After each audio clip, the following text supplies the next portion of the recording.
for each of our students, just in preparation for if we have more e-learning days, or for whatever the situation, or if we have a situation that came up like it did last year where we ended up missing the last part of the school year.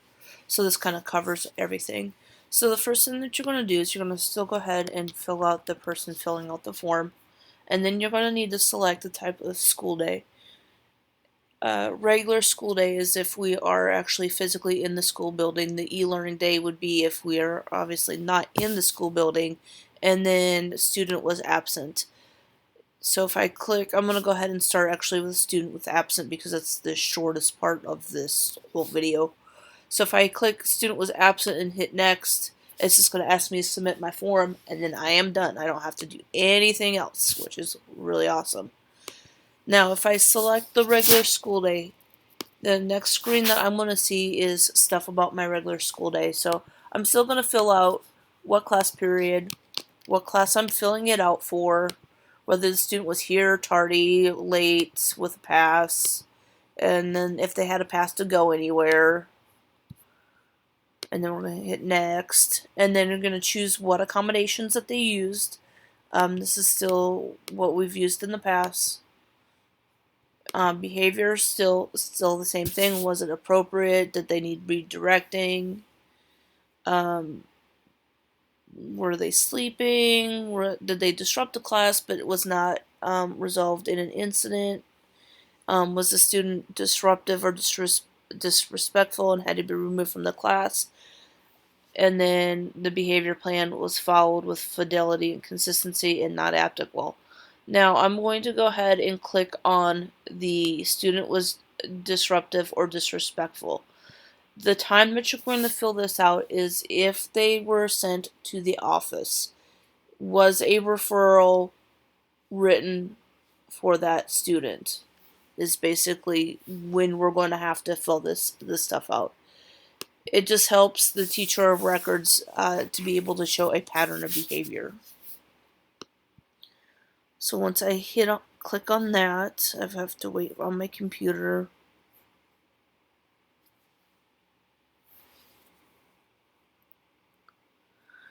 And then what I'll do is, what you would do then is just fill out the time that it occurred, where it occurred, who witnessed this behavior. So most likely it's going to be the general education teacher,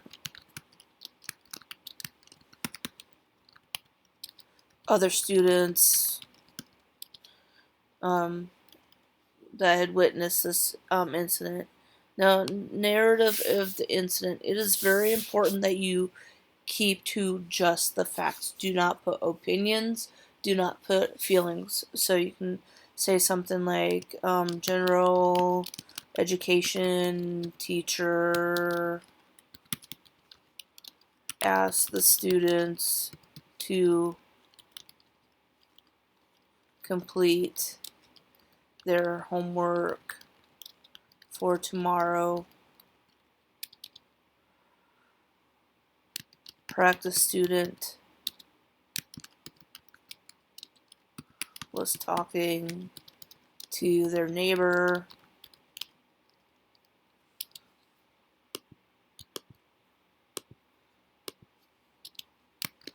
They were asked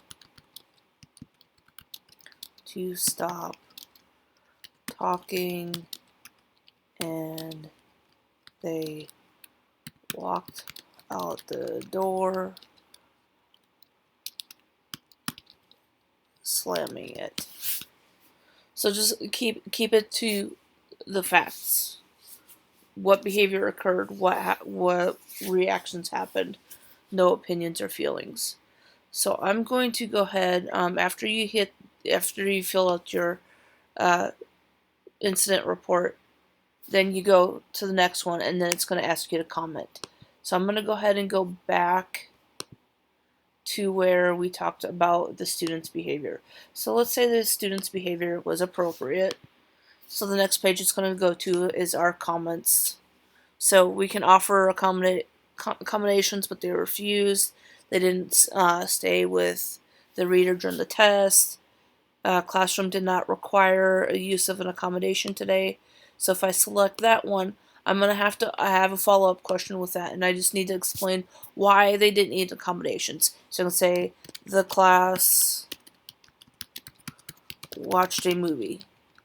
That would be a good example of when they would not be using those accommodations. Now the other one that would need additional information is if I select other, and then I would indicate what other comments I had about what other comments I had. So maybe they were reading out loud to themselves, or instead of reading the test. Or I can choose not applicable. So after the comment page I do apologize. My internet appears to be running a little slow this morning, so there's a little bit of a lag. Kind of at its mercy right now.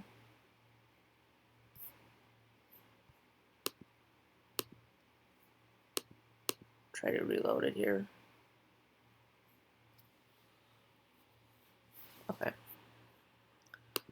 So going back through this stuff, because I reloaded it, it cleared everything out on me. So I'm going to go through and fill this out again.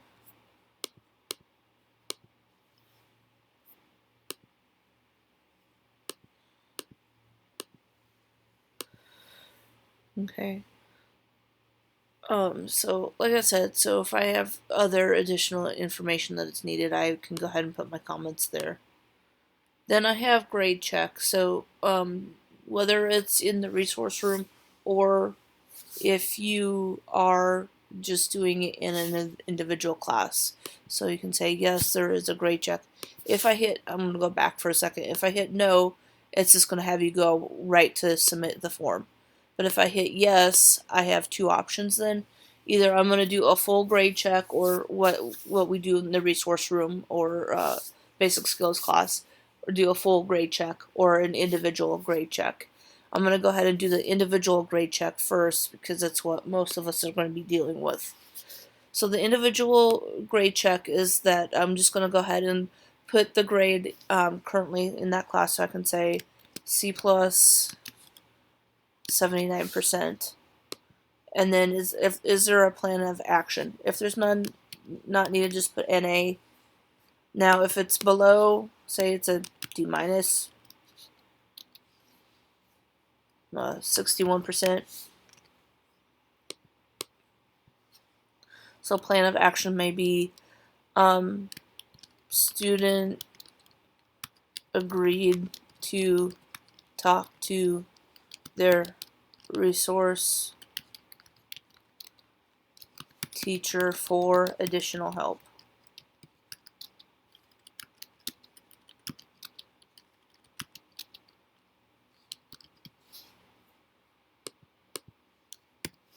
So that may be one of the plan of actions, or maybe it's to contact the teacher record, either or. And then after I fill that out, I'm going to go ahead and hit submit, and it will submit that form for me. So I'm going to go ahead and go back again to the, I reset myself again. I'm going to go through the e-learning stuff, and then I will go through the full grade check. So I'm going to go ahead and click on e-learning day this time. And then one of the questions that it's going to ask me is, how did I contact the student? So our choices are either email, phone call, or video conference, Zoom meeting. So you click on one of those, and then amount time spent with the student.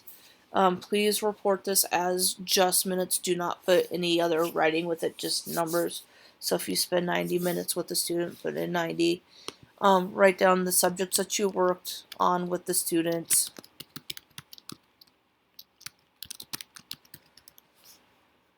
Any adjustments that were made to the assignment. Again, remember that the unique tailoring should be talked with. If you're a para and you're talking about unique tailoring, make sure that you've contacted the teacher record and also the general education teacher to make sure that those adjustments are made. And then you'll go ahead and document what adjustments were made at that time. Students' response. Did they complete the assignment?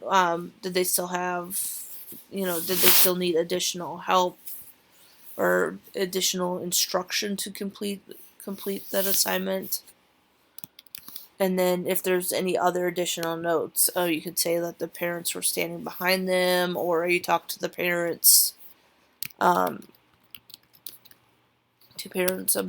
about other issues with assignments. Okay, so you just make notes on what you're feeling, or